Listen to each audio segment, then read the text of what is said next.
tentang tajuk kecerdasan dan kemahiran berfikir.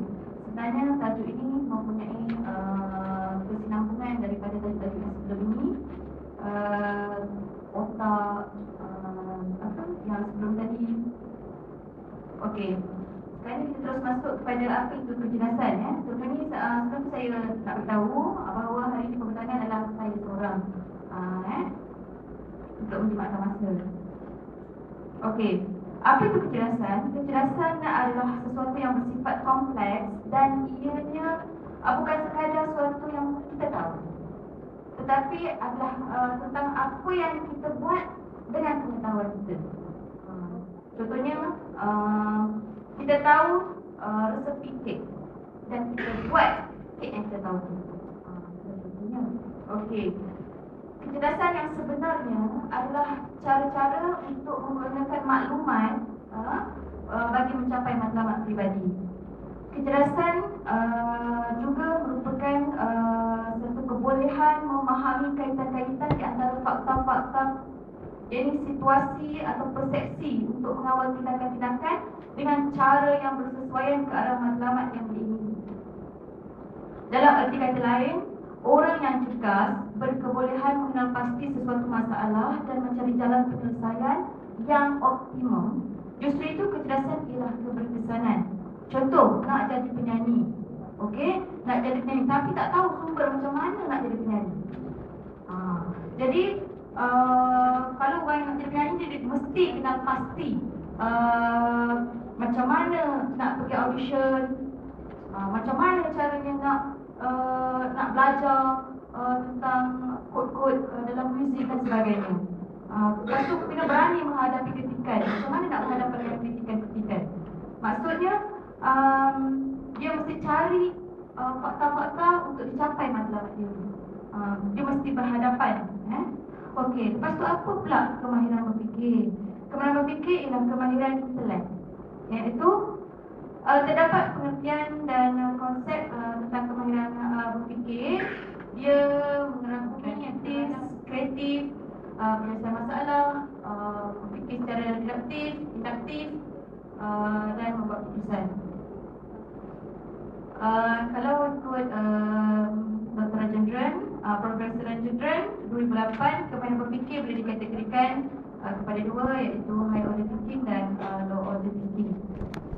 Namun begitu, high order thinking ini dia sangat luas kerana dia melibatkan proses minda dalam keadaan yang sedar dan berhadapan dengan cabaran-cabaran.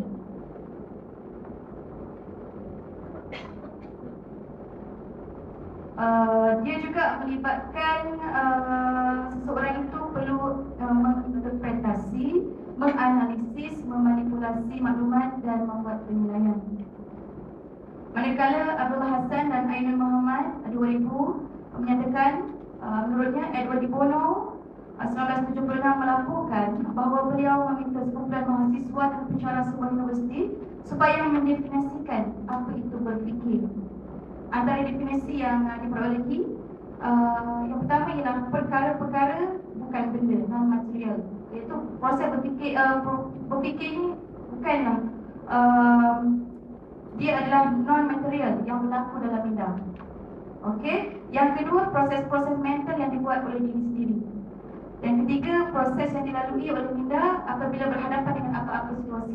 Ini merujuk kepada pengalaman. Apa juga pengalaman yang kita lalui membuatkan kita berfikir sebelumnya. Okey. Berkaitan antara kecerdasan dan kemahiran berfikir. Kecerdasan adalah satu daripada upaya untuk belajar dan mengingat serta mengadaptasi kepada budaya dan persekitaran, dan ia merujuk kepada kebolehan untuk hidup dengan lebih baik mengikut nilai dan peraturan. Okey. Kecerdasan juga dia bukan sahaja ditentukan oleh faktor biologikal dan diwarisi, namun dia juga boleh dibentuk ataupun dipengaruhi melalui persekitaran, pemakanan serta pengalaman. Okey, contohnya ibu bapa yang pandai matematik, tak semestinya anak dia pun pandai matematik. Mungkin juga ada kemahiran matematik tu, mungkin ada kepandaian matematik tu, tetapi kecerdasan-kecerdasan yang lain melebihi kecerdasan matematik. Okey, contohnya dia berita. Okey, seterusnya kemahiran berfikir bermula daripada kecerdasan. Okey, kerana setiap perancangan, tindakan, penilaian dan pembelajaran adalah datang daripada pengalaman untuk meningkatkan kemahiran berfikir dan ianya dizahirkan melalui pemikiran, percakapan dan tindakan. Dapat disimpulkan bahawa kemahiran berfikir dan kecerdasan saling berkait dan ianya tak boleh dipisahkan. Sebab tanpa kecerdasan tidak ada kemahiran berfikir dan tanpa kemahiran berfikir tidak ada kecerdasan. Contohnya kat sini saya bawa, biasanya orang yang malas memang tak akan boleh buat apa-apa. Okey, orang yang malas maksudnya dia tidak cergas. Bila tidak cergas dia tidak akan berfikir. Okey.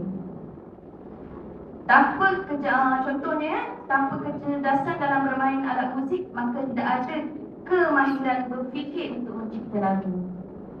Okey. 8 kecerdasan menurut Gardner, sebagaimana yang anda semua dah maklum sebelum ini, kita ada 8 kecerdasan iaitu bahasa, logik matematik, ruang, muzik, kinestetik, interpersonal, intrapersonal dan naturalistik. Okey, kalau bahasa tu kita tahu lah, biasanya orang-orang bahasa ni dia pandai dalam menulis karangan, buat sajak, okey, dan dia mempunyai imajinasi lah yang tinggi. Okey, antara pekerjaan dia contohlah penulis, penyajar, penceramah dan anda sendiri boleh baca. Okey, sebagai contohnya, seorang ahli perniagaan yang pintar dan cergas boleh mengira dengan pantas dalam kepalanya, iaitu kecerdasan logik matematik. Namun dia juga boleh memuji sambil mencuri idea. Itu kecerdasan interpersonal. Dan dia juga tahu mencipta win-win situation dengan anda dan seterusnya berupaya membuat perhubungan yang lebih jauh, bukan sekadar usaha perniagaan. Contohnya main golf. Okey, kecerdasan statistik. Okey, selain daripada itu, kalau kita nak aplikasikan kecerdasan dalam PNP.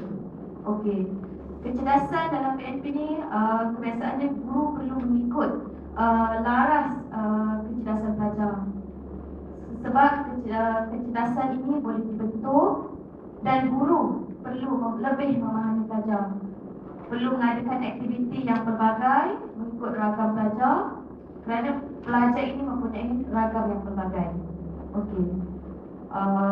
Kalau boleh di setiap aktiviti dalam kelas perlu adalah mengikut kecerdasan ini sebab supaya setiap pelajar itu mendapat ruang dan peluang agar kecerdasan ini dapat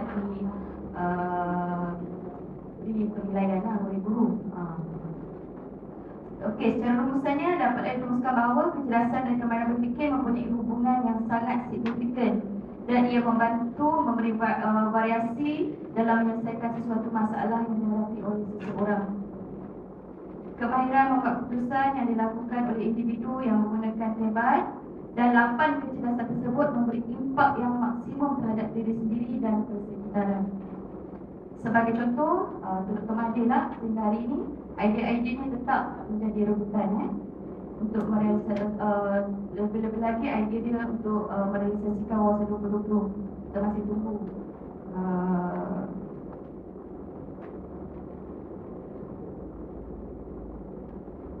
okey. Ada apa soalan? Itu saja. Okey, terima kasih. Terima kasih banyak kumpulan ya. Jadi kita mesti